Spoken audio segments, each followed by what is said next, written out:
Hello, and welcome to Organizational Development.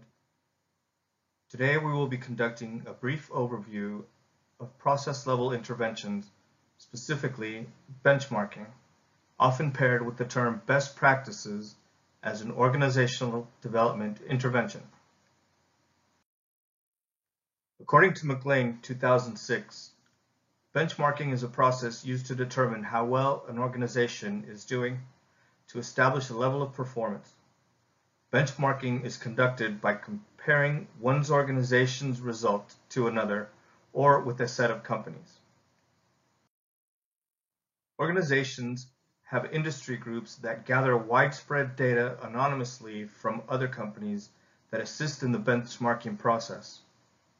If a company is to remain anonymous, it is important to never tie the results or the output variables to the condition, which would be the input variable.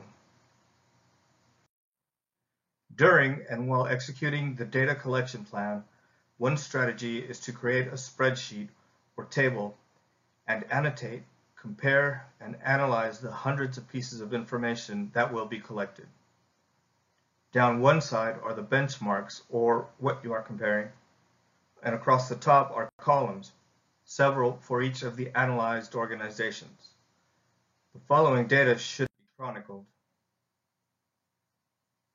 Yes or no indication whether that organization performs that process. A brief description of how the organization performs that process. And a temporary field should be included for the research team's comments about comparing their process versus the benchmarked company. These comments will be cleared after determining positive or negative process performance. In identifying the strengths and weaknesses of the benchmarking process, we will first identify some strengths. Benchmarking is a performance assessment tool which identifies and learning from the best practices in the world. It is a continuous improvement tool.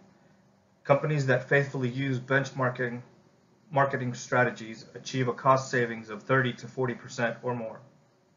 It is an enhanced learning tool to overcome disbelief. Hearing about another company's success helps employees believe there is a better way to compete. Others are, it's a tool for assessing growth potential, for assessing job satisfaction, and the total quality management. Weaknesses associated with benchmarking are some discoveries.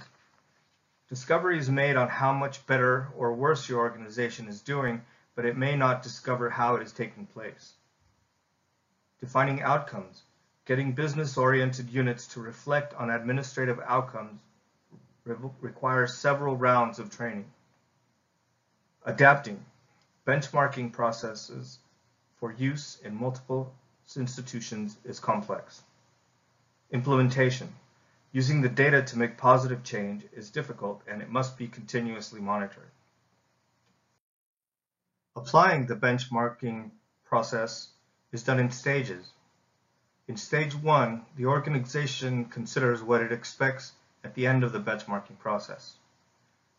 The questions are, what is the rationale for change? What are the desired benefits and outcomes? And what is the relationship to other organizations? Stage 2 is the development phase. The organization maps out all components in the production process. What are the operational objectives? How good do we want to get? And how do we know how well we are doing? Stage 3 is delivery.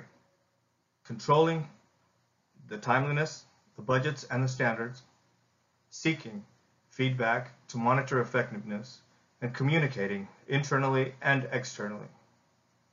Stage 4 involves evaluating the effectiveness in achieving desired outcomes, levels of desired performance, and anticipated and unanticipated impacts.